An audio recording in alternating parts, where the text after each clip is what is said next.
Eric here with Team Eccentric, and I have somebody who's been featured on our channel before doing a deck profile, and you are? TJ Nowak. And what deck are you profiling for us? I am playing Pendulum Magicians right now. Alright, let's get into it.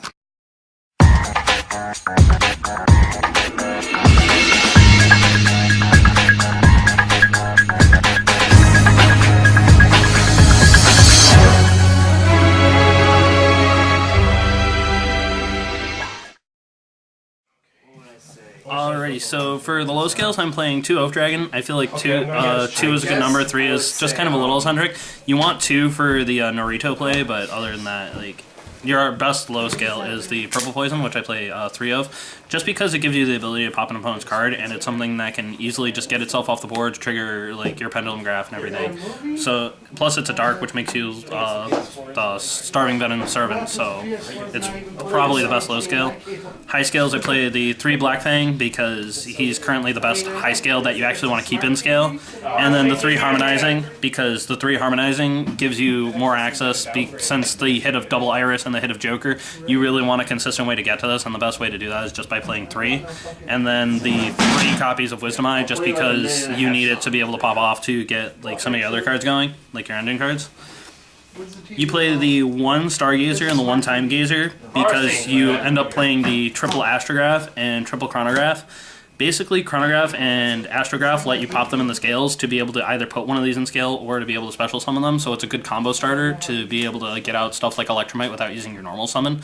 Plus, these guys can inherently summon themselves from the hand if one of your monsters gets popped, so either way, it's a good way to keep monsters on board. I decided to go with the Dark Worm engine because I feel like being able to have a normal summon that gives you a search is really good. And then playing the Gate 0 because it's a good low scale and it's also a level 7, so you can use it to make Odd Eyes Absolute Dragon, which helps you get into your Odd Eyes Vortex Dragon. And then I play 3 Ash Blossom and 2 Ghost Ogre in the main for my hand traps. I feel like Ash isn't as strong this format as it was in past formats, but it's still a necessary evil to play against stuff like Rogue because a lot of it's floating around. And then Ghost Ogre is really good just against a lot of Rogue decks as well against the Mirror Match. Given that Pendulum Magician is probably going to be the best deck for the format, I played the 3 Wavering Eyes. Not only is this a good card for the Mirror Match, but it's also good to play to get off your combos. It lets you pop off cards, so that way you can search the Astrograph and summon Astrograph, keep getting your searches. It's also a good way to unbrick your hand if you draw too many scales you don't want to play. I play the 3-star Pendulum Graph because I wanted this deck to be as consistent as possible, and I felt like with the hit of Double Iris Magician and Skullcrobat Joker that Duelist Alliance wasn't really extremely necessary in this format. I felt like I'd rather just bump up my other ratios so that way I don't have to focus on putting a card in scale first. The 1 Foolish Burial because you play the Dark Worms. Also, I prefer this over playing something like Dragon Shrine because you can send spellcasters to the graveyard to summon off of Black Fang Magician. It gives you fuels to extend your combos. And then I play the 2 Time Pendulum Graph just because I feel like you want some kind of disruption on your opponent's turn other than just having negates. So being able to play this on your opponent's turn and just blow up their cards. As well, if you have like cards to protect your own cards, that way like you're getting rid of more of their resources than you are yours, and a lot of your resources are better when they get all destroyed. For the extra deck, I'm playing 2 Heavy Metal Foes Electromite. This is the card that just keeps this deck alive. This card is absolutely amazing. It lets you, even if you don't open the Astrograph, you can put it in your extra deck with this, or just any other card, and then you can grab it back to your hand and be able to instantaneously summon it to just net yourself more advantage while still being able to draw a card. This is also really good because you can make 2 in the same turn. The only effect on this that's a hard once per turn is the draw effect, which is like the least relevant of all the effects. So there's really no downside to playing this card. I play the 1 Proxy Dragon just because I feel like being able to open up extra zones without having to make like to not have to rank climb is really strong, especially with the absolute play. The 1 Decode Talker, in case you don't really have the resources to extend into something like Proxy Dragon, you can just use your Electromite and like Absolute or something to summon the Decode Talker. That, and you can also then use this to switch like which extra monster zone you're using if you went first or your opponent's not occupying one, so you can shift from one to the other to just keep more zones open. 1-star Yuja Skull Dread. This card's really good because it lets you draw the additional 4 cards and put 3 on the bottom of your deck, and especially if you make this using Absolute Dragon or something else, you can typically put this at the bottom of your chain link 1, and then just put something else on the end of the chain, so that way your opponent can't ash your Skull Dread. And then the one Boral Load, it doesn't come up a lot. It's mostly for when you're going second. It's really good for stealing like your opponent's just hard to out monsters, something like you can't target or something you can't destroy. So it's just a really good overall one of in just about any deck right now.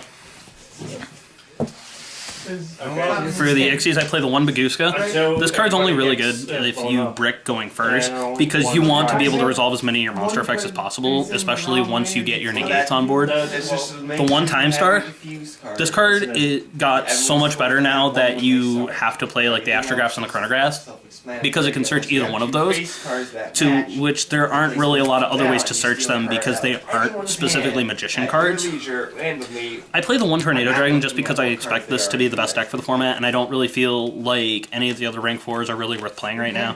Like Abyss Dweller is okay against like certain rogue decks, but it's not something you're going to be playing against like a lot of the meta decks. And I feel like Tornado Dragon's also just really good. It forces your opponent to like use their back row on this, which is stuff they could have like put towards your other resources. The one Naruto, because you play the Chronograph Sorcerers and the Oath Dragon, so it's really easy to put this guy on board just to give yourself an additional free negate. And the Odd Eyes Absolute Dragon, just because you can link this away and then be able to summon the Odd Eyes Vortex Dragon. Yes. I'm playing the one Cyframe Lord Omega and the one Clear Wing Servant. These are just to give your deck a little more versatility. They're not something you're going to want to summon all the time. They're something that are very niche scenarios.